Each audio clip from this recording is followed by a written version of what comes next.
So does the U.S. have a hegemony in the Asian Pacific? And is China trying to undo it, undo that hegemony by essentially flexing its muscle, both economically and now militarily as well?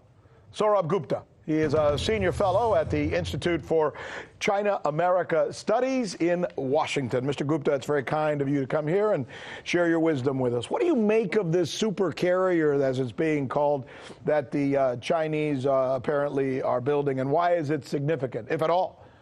It is significant, and there are going to be a lot more of these. This is the third one which they're going to have, and people think they're going to have up to 6 of them. And they're going to build these fast. 6 of them by, I would say, by about 2030. Carriers have the important role of having this power projection capability. So they have both military uses and non-military uses. And China doesn't get locked into just being able to project power from the range of its coastal defenses, its missile defenses. It can go much further out. And in that way, it can push the U.S. back. Is there a relationship, a causal relationship, between this feud we seem to be seeing with China, both economically and now in the South China Sea area in terms of commerce and military as well? Is that part of the reason that China suddenly seems to be stepping up its military buildup? I would not say that. The military buildup has been going on for quite a while, and it will continue on for a long time. The South China Sea buildup was related to certain particular factors with regard to territorial claims, maritime claims, and also the U.S. navigating through and trying to make that a theater of geopolitical contestation.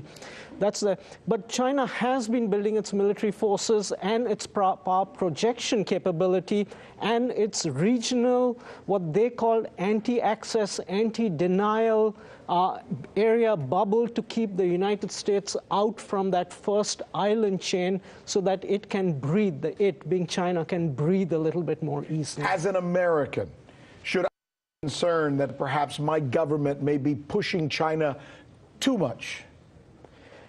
I would think, yes, if it is within the first island chain, and within the first island chain reside the Spratlys, the Paracel Islands, and even the Senkaku Islands, which are disputed by China and Japan. Mm-hmm. China considers these to be areas its core interests, issues which reside with sovereignty.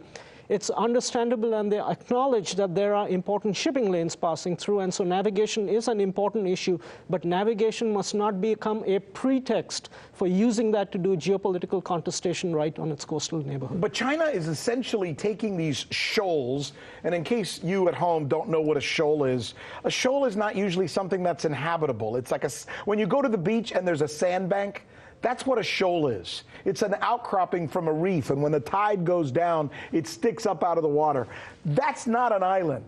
And what China's doing is they're taking those and turning them into islands. Are they cheating? Technically, legally, no.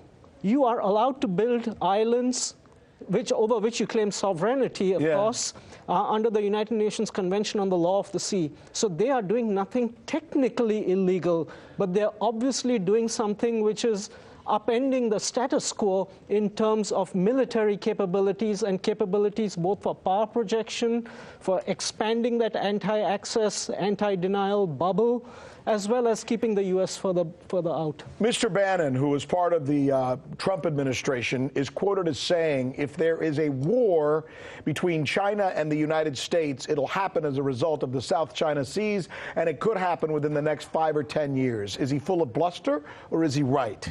He is wrong, and I will tell you exactly the reason why. And this is an area where there is a lot of misconception. Yes, the South China Sea is very contested, and it's become a theater of geopolitical contestation, I understand, and maritime and military contestation. Mm-hmm. But if we are going to have a war, it will be because the U.S. comes in support of its defense obligations to a particular country, like in Europe, in NATO, or to Japan. in the South China Sea, the U.S. has very tenuous obligations to only one ally, which is the Philippines. And so that is a fundamental basis on which the U.S. and China could come to war, and that basis doesn't exist. And navigation per se is not a sufficient basis for two countries to fight a massive war. Mr. Gupta, you're a great guest. You're a smart guy, and thank you for sharing this information with us. It's good stuff. You're most welcome. I'm Rick Sanchez. You found us on YouTube, and that's awesome. But you know what? I'm also live every night at 7 and 8 p.m. Eastern on DirecTV and Dish and cable and satellite, the RT app, and Pluto TV. I'll see you there.